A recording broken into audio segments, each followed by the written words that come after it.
오늘 하나님께서 우리에게 주신 은혜의 말씀은 마태복음 1장 23절입니다. 함께 봉독합니다. 보라, 처녀가 잉태하여 아들을 낳을 것이요 그의 이름은 임마누엘이라 하리라 하셨으니 이를 번역한즉 하나님이 우리와 함께 계시다 함이라. 오늘 말씀의 제목은 매일의 삶, 하나님의 인식입니다. 선포되는 말씀을 통해 하나님의 은혜를 경험하는 시간이 되기를 소망합니다. 많은 그리스도인들은 영적 체험을 말할 때 보통 변두리만 맴도는 경향이 있어요. 우리가 영성을 말할 때 주야로 성경을 묵상하거나 기도하는 시간뿐만 아니라 일상에서도 적용할 수 있어야 하는 겁니다. 교회의 사명은 이 몸이 건조한 세상에서 생명을 창조하는 거잖아. 그러니까 그리스도인들이 진리를 옳게 설명하고자 지식에 몰두한 나머지 복음으로부터 오는 이 생명을 잃는 우를 범해요.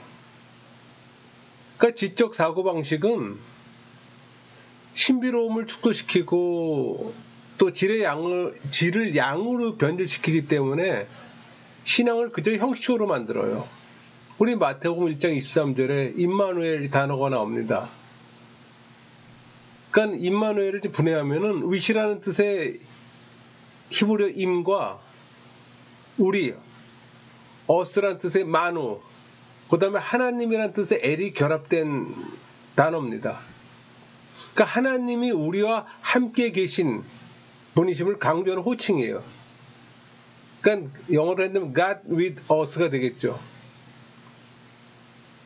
그러니까 예수님은 말씀이 육신되어 우리 가운데 거하시다가 세상 끝날까지 우리와 함께 계시는 영원한 하나님 그 자체입니다.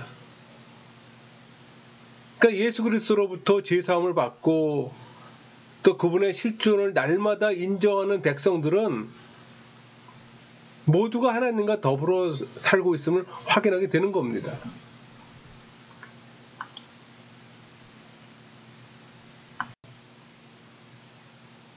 많은 이들은 큰 일을 앞두고 하나님께 함께 해달라고 기도해요. 그렇게 기도하지 않으면 함께 하지 않는 것처럼. 그러니까 교회 모임에서 기도할 때도 하나님을 귀빈처럼 여기고 초청합니다. 사실 그분은 내 안에 있는데. 또 필요를 채워달라고 하나님께 구해요. 마치 그분이 일상의 삶에 관여하지 않았던 것처럼. 여러분, 이런 사고방식은 복음의 능력을 약화시켜요. 그것은 마치 하나님이 역사하시는 시간과 장소를 우리가 정할 수 있는 것처럼 생각하는 겁니다. 일상의 삶에서 하나님을 인식하지 못하든가 또 형식적으로 그분의 관심을 얻으려고 애쓴다면 여러분의 열정은 소진될 위험이 커요. 그러니까 하면 된다는 식의 영성은 결코 이런 문제를 해결해 줄 수가 없습니다. 그런 영성은 결국 바닥을 드러내고 말아요. 왜? 인간에게는 그걸 계속 지탱할 만한 에너지가 없기 때문이에요.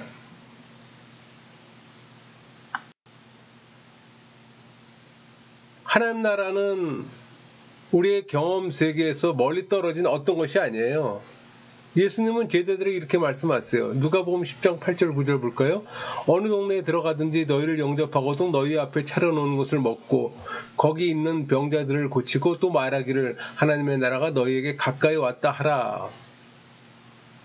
어떤 이들은 하나님의 나라가 인간의 세계와 동떨어진 신성한 범죄에 속한다고 생각합니다.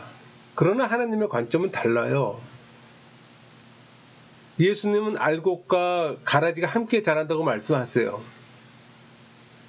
그 둘을 갈라놓으려고 하면 알곡이 상할 겁니다. 여기서 알곡은 하나님 나라를 말하는 거예요. 그러니까 하나님의 권세로 다스리는 곳이면 어디든지 그 나라가 임한다는 사실에 만족해야 합니다. 그러니까 믿음으로 하나님의 나라에 눈을 뜬 이 신앙인에게는 하루가 하나님의 은혜, 곧 그분의 다스림을 체험하는 순간이 될 수가 있어요. 저는 이런 의식구조가 하나님 나라의 관심사와 전적으로 일치한다고 생각합니다. 근데 여러분, 그 관심사는 평화, 사랑, 소망이에요. 그러니까 하나님의 은혜는 매일의 삶에서 쉽게 경험할 수가 있는 겁니다. 그럼에도 불구하고 예배를 통해서만 하나님의 임재를 체험할 수 있다고 생각해요. 날마다 그분이 우리에게 보내시는 이 셀 수 없이 많은 눈길을 알아볼 눈이 여러분에게 있습니까? 하나님의 개입은 결코 제한되지 않아요. 우리의 인식이 제한을 받을 뿐이지.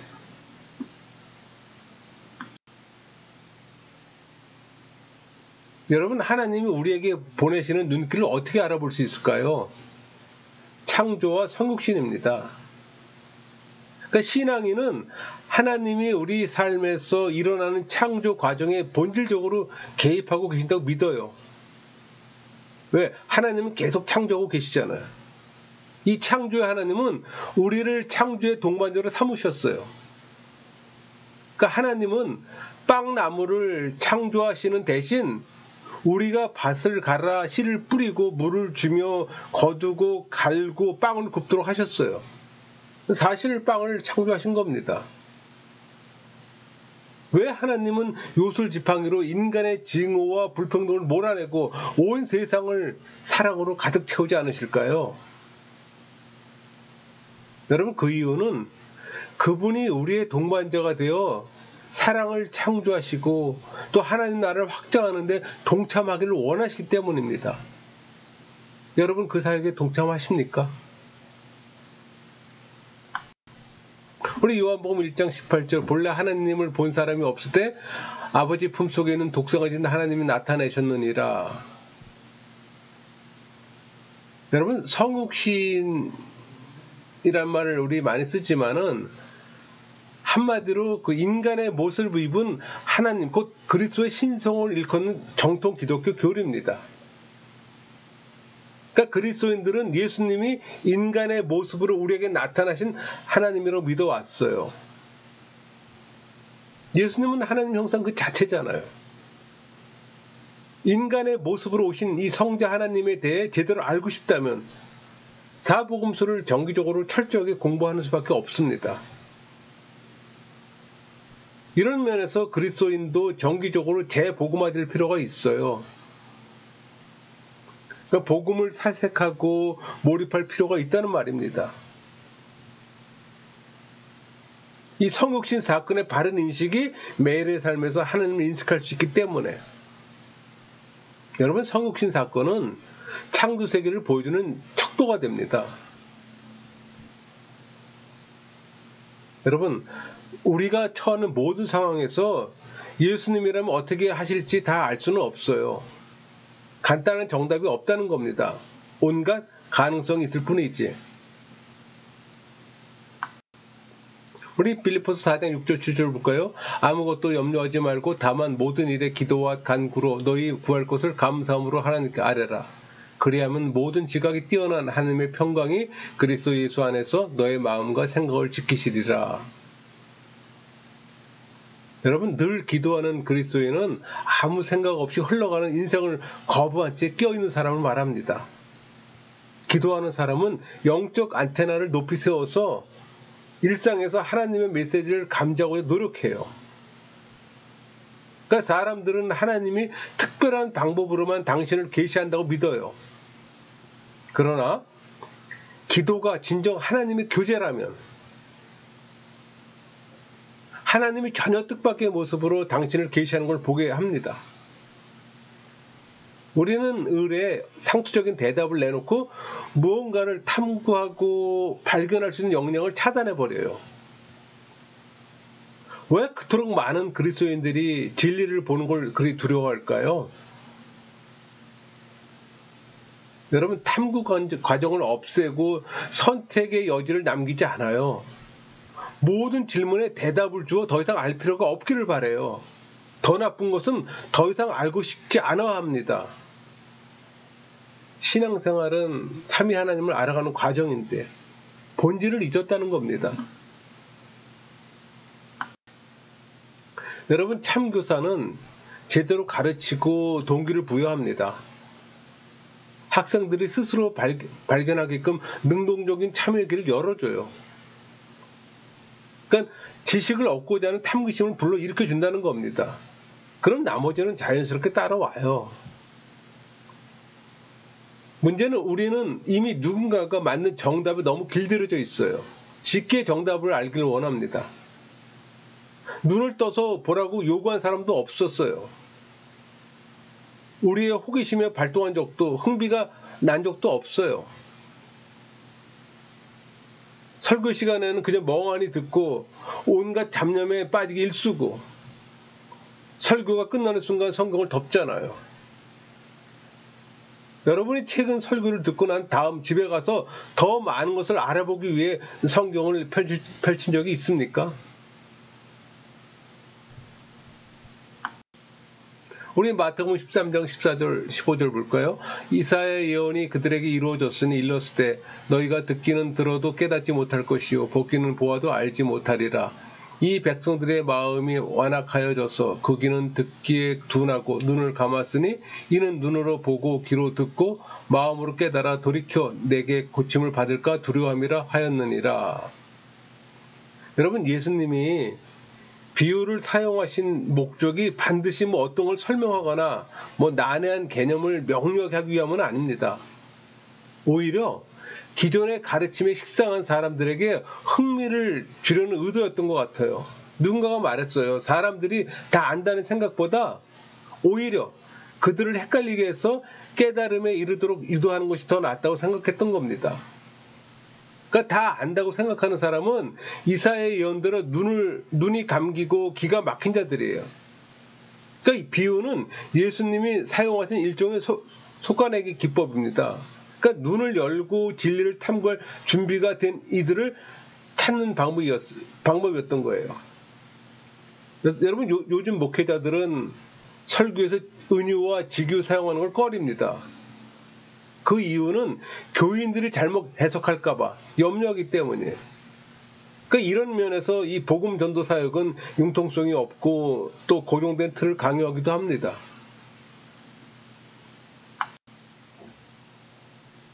그러나 예수님은 그와 정반대의 태도를 취하고 계심을 눈여겨보세요. 우리 누가복음 10장 25절 26절 어떤 율법 교사가 일어나 예수를 시험하여 이르되 선생님 내가 무엇을 하여야 영생을 얻으리이까?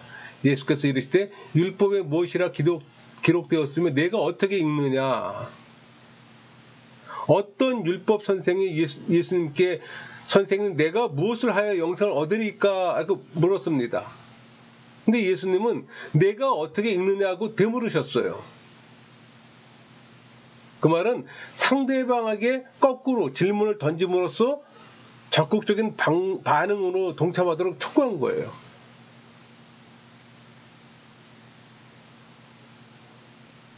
예수님은 여러분이 던지는 질문에 그저 대답만 하지 않아요. 여러분이 능동적으로 참여하게끔 만드는 분입니다. 만일 누가 여러분에게 사과를 통째로 주지 않고 입으로 다 씹고 난 것을 준다면 어떨까요? 여러분 그거 받아 먹을 수 있겠습니까?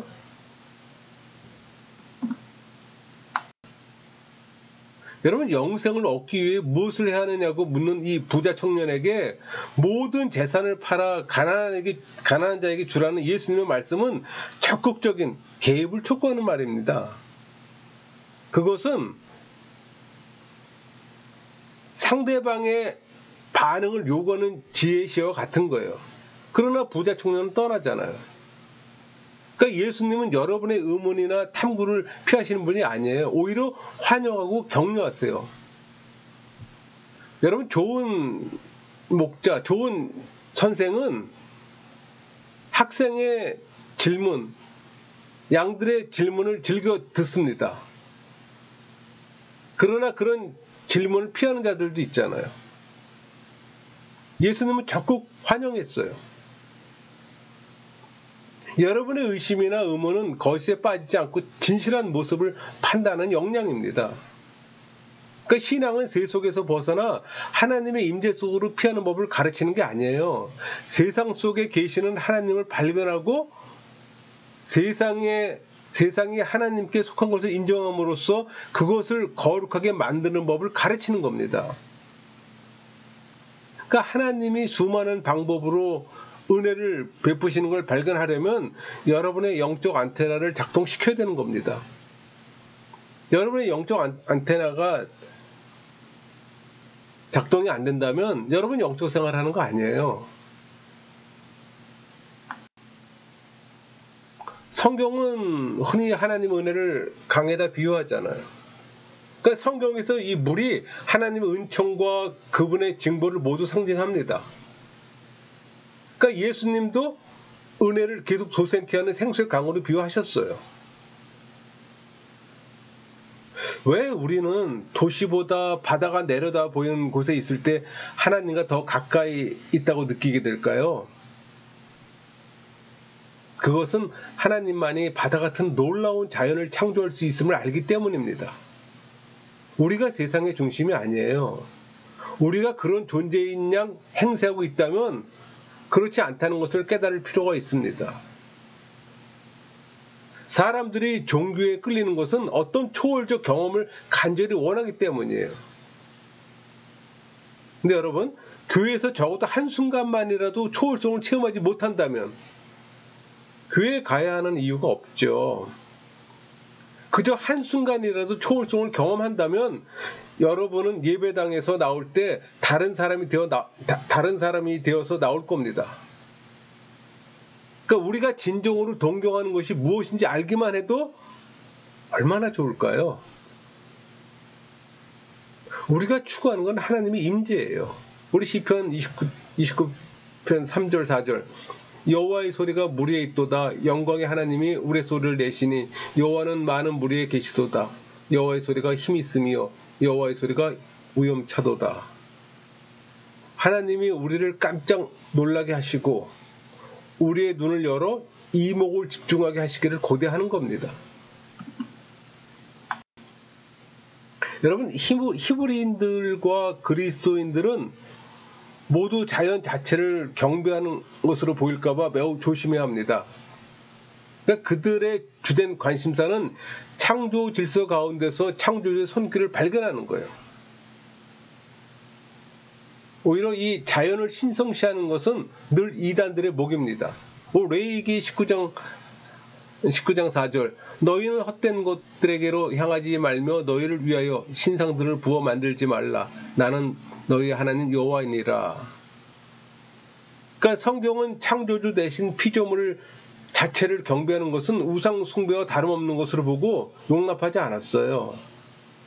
사실 우상 숭배는 결국 우리를 실증나게 합니다.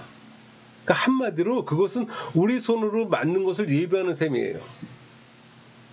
경외감도 없고 또 거룩한 존재를 만날 때 느끼는 전율도 없어요.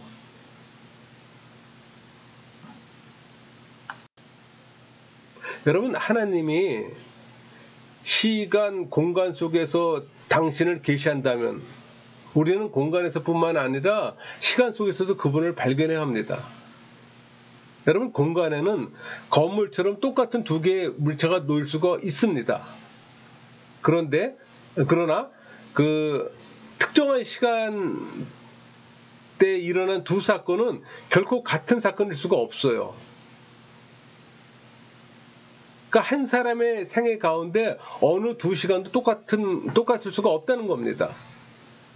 그러니까 일단 발생한 사건은 다시 반복될 수가 없어요.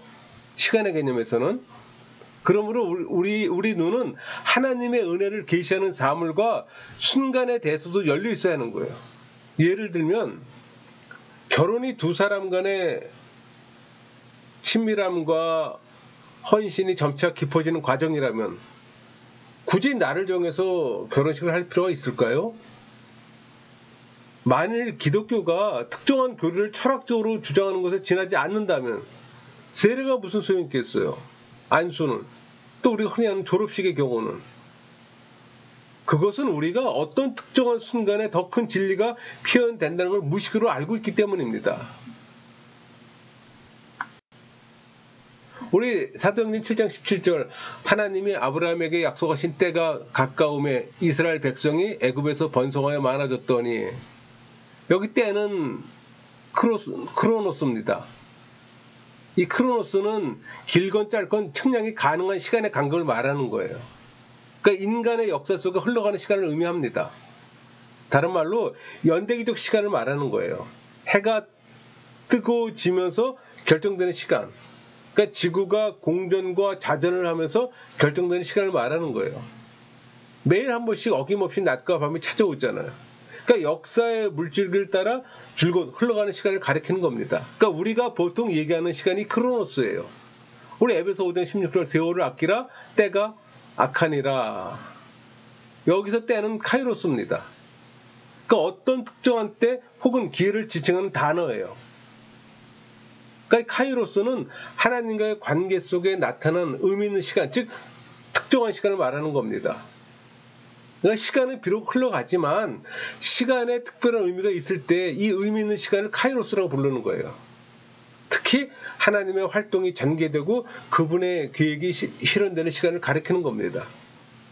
그러니까 아주 더 쉽게 얘기한다면 크로노스는 세상의 일반적인 불신자들이 쓰는 시간이라면 카이로스는 우리 신앙인들이 하나님과 관계 안에 일어나는 시간들이에요. 그러니까 무엇보다도 예수님이 이 땅에 오심은 그분의 삶과 죽음, 부활을 통해서 인류를 구원하시고자 하는 하나님의 뜻과 섭리가 담긴 카이로스입니다. 그러니까 이 시간은 과거로 흘러가면서 죽어가는 시간이 되는 것이 아니라 영원토록 생명을 주는 의미 있는 시간이에요. 그러니까 그 시간의 사건은 먼 과거의 이야기가 아니라 오늘을 살아가는 우리에게도 아주 특별하고도 의미 있는 시간이 됩니다. 그러니까 다르게 설명하면 이 크로노스는 흘러가는 직선의 어떤 시간, 그래서 그 물리적인 시간의 수평적으로 흘러가는 시간을 말하는 거예요. 근데 이 시간에 하나님이 역사하면, 하나님이 수직적으로 역사하시면 크로노스 시간과 그 수직의 시간이 만나는 그 지점이 바로 카이로스라고 하는 시간입니다. 여러분, 우리는 예수님께서 주신 새로운 생명을 통해 크로노스의 시간을 살아가지만 카이로스의 의미 있는 시간을 가지게 됩니다. 그러니까 그리스도인들이 십자가를 붙든다는 것은 자기 신앙의 대상물을 붙잡는 게 아니에요. 어떤 신자들은 뭐 십자가를 하나의 상징물, 곧 공간에 제한된 어떤 물체로 여길지 모르지만 십자가의 진정한 의미는 그것이 상징하는 사건에 있어요. 그것은 공간이 아니라 시간에 속한 겁니다. 저는 십자가에 매료된 사람이에요. 하지만 제 몸에 십자가를 지니고 다니진 않아요. 제가 매료된 것은 사건, 곧 하나님이 우리의 세상에 오셔서 나를 대신해서 죽으심으로써 그분의 뜻을 행하라고 호소했던 그 시간입니다. 그 순간입니다. 그러니까 그리스도인이라면 누구나 단순한 교리를 초월하는 그 신성한 시간에 매료되는 거예요. 그런 사건에 매료된다는 것은 하나님의 사랑을 일깨워주는 다른 모든 사건을 우리가 자각하고 있음을 대변해 주는 거예요. 그러니까 하나님의 계시의 의미를 깨달으려면 상당한 값을 지불해야 합니다. 하나님의 나라가 확장되는 걸 보기를 원하는 이들은 뜻밖의 순간을 분별하는 능력을 진지하게 여겨야 합니다. 여러분, 성경에는 자연 계시를 통해 하나님으로부터 오는 통찰력을 얻는 이야기가 많아요. 그래서 우리는 항상 영적 안테나가 하나님께 집중해야 하는 거예요.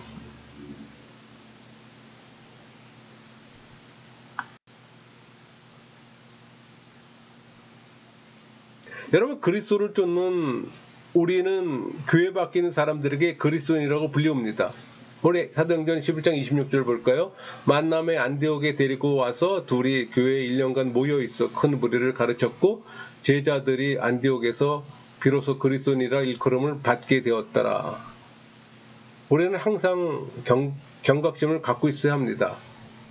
우리는 가끔 주변 사람들에게 듣는 질문이 있어요. 내가 극한 어려움을 당할 때 하나님은 어디에 계셨냐고. 사실 신학적 질문이에요. 하지만 동시에 가슴에서 터져나오는 울부짖음이기도 합니다. 그 질문하는 사람의 마음과 상황을 이해하면 대답을 하기에 앞서 눈물을 흘리게 됩니다. 그 후에는 그 질문에 대해 신학적인 답변을 할 필요가 없어요. 답은 이미 그 커다란 눈물방울 속에 있는 겁니다. 그러니까 우리는 그리스도를 변하고 있었던 것이 아니라 스스로 그리스도가 되었던 겁니다.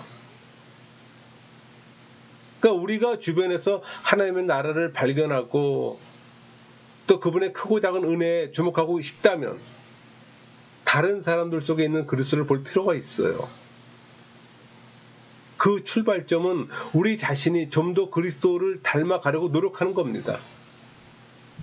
저는 여러분이 주위를 관찰해 하나님의 사랑이 가장 의외의 인물을 통해 빛나는 모습을 발견하기를 소망합니다.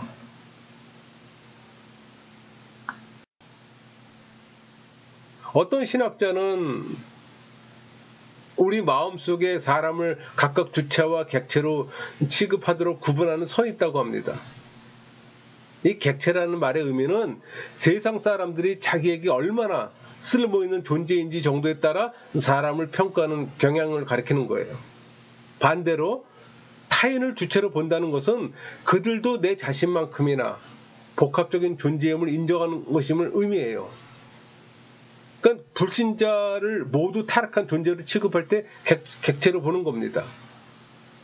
장애인이나 외국인을 무시하는 것은 그리스도가 그런 모습으로 계시될 수 있다는 가능성을 아예 배제시키는 겁니다. 만일 내가 오직 나의 필요로 인간관계를 맺고 타인을 주체로 보지 않는다면 사실 그들을 이용하고 있는 겁니다. 사랑받고 인정받고 싶은 욕구 혹은 이 물질적인 필요를 충족하기 위해 목적으로 관계하는 거예요. 세상에 불신자들의 관계가 그런 관계잖아요. 어떻게 하면 우리는 남을 객체화하려는 유혹에서 벗어날 수 있을까요? 좀 더 질문을 확대해 볼까요? 우리는 어떻게 눈을 열어 자연 질서 속에서 하나님을 볼 수 있을까요?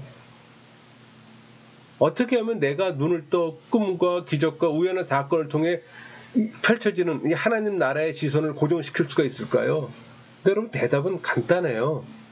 우리가 제대로 회심해야 합니다. 이때 회심이란 성령 세례를 받는 상태를 말하는 거예요.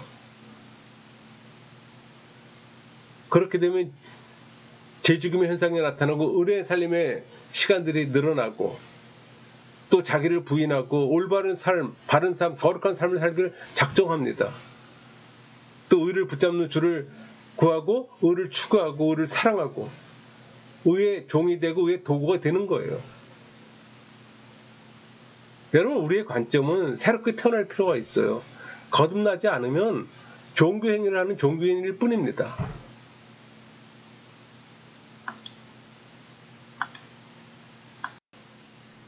우리 에베소 2장 8절 너희는 그 은혜에 의하여 믿음으로 말미암아 구원을 받았으니 이것은 너희에게서 난 것이 아니요 하나님의 선물이라. 여러분, 두 번 태어난 예수의 믿음을 발견하기 위해서는 첫 번째 믿음의 상실이라는 중요한 과정을 거쳐야 합니다. 그러니까 상실감, 문제제기, 회의와 같은 것은 예수의 믿음을 추구하는 데 아주 필요한 과정이에요. 이 첫 번째 믿음은 구원에 아무 의미가 없어요.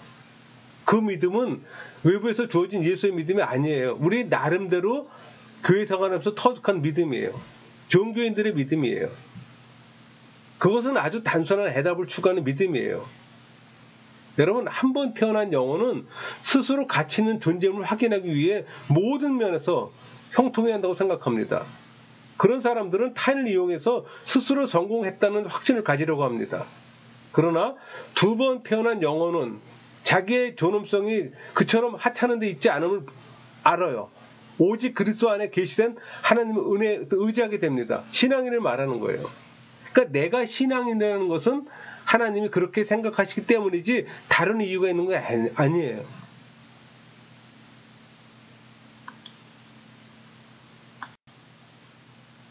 그러니까 이런 식으로 거듭날 때 우리는 자신의 필요를 채우고 또 의문을 해결하고 또 사람에게 의존하는 것이 부질없는 짓임을 알게 됩니다. 그러니까 우리는 이 불확실성과 실망에도 흔들리지 않는 회색지대에 적합하게 대처하는 이 예수의 믿음을 확보하게 되는 거예요. 그러니까 이런 믿음은 모든 것에 대해서 의문을 제기하고 쉬운 대답을 거절합니다. 그러니까 너무나 많은 종교인이 그리스도 안에 있는 하나님의 은혜로 충분하지 못하다고 느껴요. 그래서 하나님이 자기를 정말 용납하신다는 것을 믿게 해줄 다른 방법을 찾으려고 야단 법석을 떱니다. 그래서 집회 중독에 빠지는 거예요. 이 집회 저런 집회 쫓아다니는 거예요. 우리가 그분의 끈질긴 사랑에 마음이 높고 그리스도 안에 나타난 그분의 은혜로 거듭날 때 우리의 눈은 비로소 열리게 된다는 겁니다. 영적 눈이 열리는 거예요. 관심 집중의 상태에 이르는 겁니다. 누구에게? 하나님께. 이건 경험한 사람만이 알게 됩니다. 경험한 자들의 도움을 받으세요.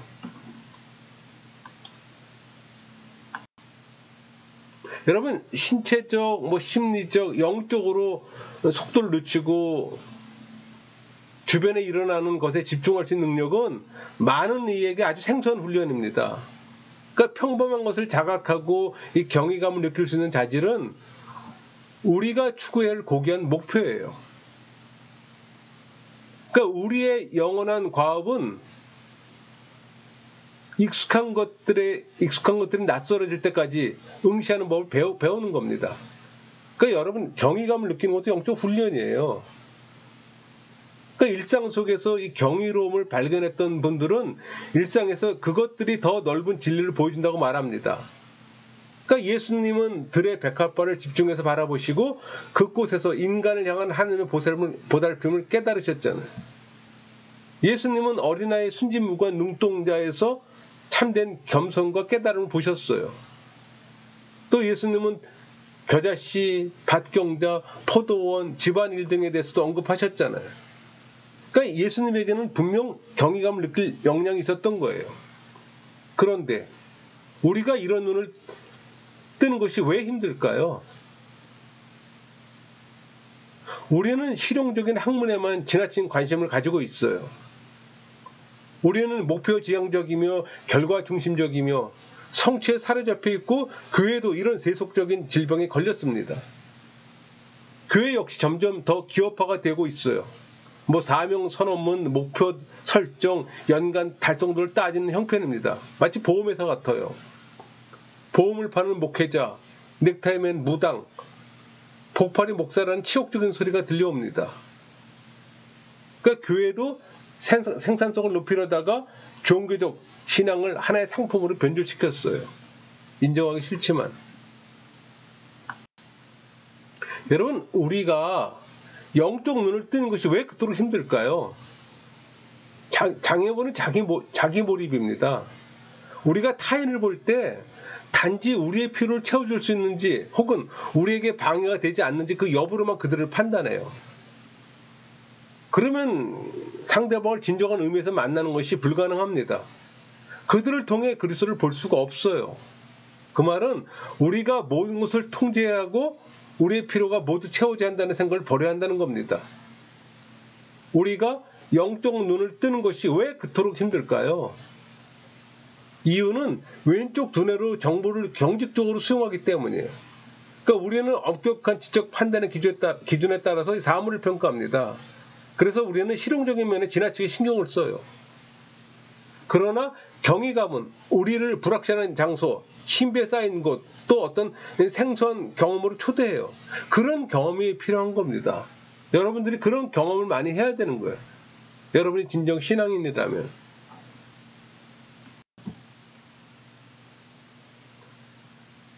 그러면 어떻게 하면 우리 매일의 삶에서 하나님을 인식할 수 있을까요? 열심히 노력하는 자세가 필요합니다. 세속적 욕구를 과감히 버리는 용기를 발휘해 영적 눈을 열어야 하는 거예요. 또 감사의 마음이 하나님을 인식할 수가 있어요. 그러니까 그리스도를 통해 나타난 하나님의 은혜에 감사하는 사람은 주변에서 여러 가지 모습으로 표현되는 그분의 사랑에 언제나 눈이 열려 있습니다. 그것은 때로 반가운 모습으로, 때로는 달갑지 않은 모습으로 나타나요. 그러니까 여러분, 사랑이란 항상 고통 없이 기분 좋은 방식으로 다가오는 게 아니기 때문이에요. 하나님의 사랑은 슬픔이나 실패, 고통, 불행과 같은 걸 통해서 표현할 수가 있어요. 그러니까 감사의 마음을 가진 자는 그 안에 담긴 진실을 볼 수가 있습니다. 그 말은 그런 경험을 통해 결국 우리가 성숙하게 된다는 것을 깨닫는 통찰력을 가질 수가 있는 거예요. 여러분, 하나님의 인식을 회복하는 데 필요한 또 하나의 중요한 자질은 겸손이에요. 내가 하나님의 사랑을 받을 자격이 없는 허물 많은 존재라는 걸 인정하면 인간 본연의 위치를 회복할 수가 있어요. 이런 면에서 감사와 겸손은 아주 밀접한 관계를 갖고 있습니다. 또 순수함을 되찾는 것이 눈을 뜨는 지름길이에요. 이것은 더 순진하고 순수한 상태로 되돌아가는 걸 의미합니다. 이것은 이 세상의 타락상과 악에 관한 우리의 지식을 모두 망각하라는 의미가 아니고 냉소주의와 독선을 갖다 버려야 한다는 뜻입니다. 그러면서 예수님이야말로 지극히 소박한 인물입니다. 여러분, 호흡하며 살아가는 우리가 공기의 존재를 증명할 필요가 없듯이 하나님의 존재도 마찬가지예요. 문제는 공기를 제대로 마시도록 폐를 잘 돌보는 겁니다. 그렇게 하려면 운동과 심호흡이 필요하잖아요. 복음서에는 아주 간단한 기도문이 있어요. 우리 마가복음 9장 24절 볼까요? 곧 그 아이의 아버지가 소리를 질러 이르되 내가 믿나이다 나의 믿음 없는 걸 도와주소서 하더라. 이 마가복음 9장 24절 이 예수님의 믿음 없음을 지적하자 즉각적으로 내가 믿나이다. 그 반응을 보이고 있잖아요. 그렇지만 또 이와는 상반되게 나의 믿음 없는 걸 도와주소 이렇게 말합니다. 그러나 이 두 진술에 모순되는 게 아니에요. 그가 믿는다고 고백하기는 하지만 자신의 내면에 지속적으로 있어왔던 이 불신앙의 마음은 아직 남아있음을 느끼는 거예요. 또 아직까지는 믿음의 온전한 상태가 아니기 때문에 상반의 표현을 썼던 겁니다. 그러니까 인간은 전적으로 부패하기 때문에 우리의 신앙은 온전하지 못해요. 그래서 때로는 신앙인 같지만 또 때로는 종교인의 모습으로 그렇게 이율배반적 삶을 살고 있는 겁니다. 그래서 우리는 늘 나의 믿음 없는 걸 도와달라고 겸허하게 간구해야 합니다. 여러분도 이 기도 한번 해보세요. 내가 믿나이다. 나의 믿음 없는 것을 도와주소서. 말씀을 마치겠습니다.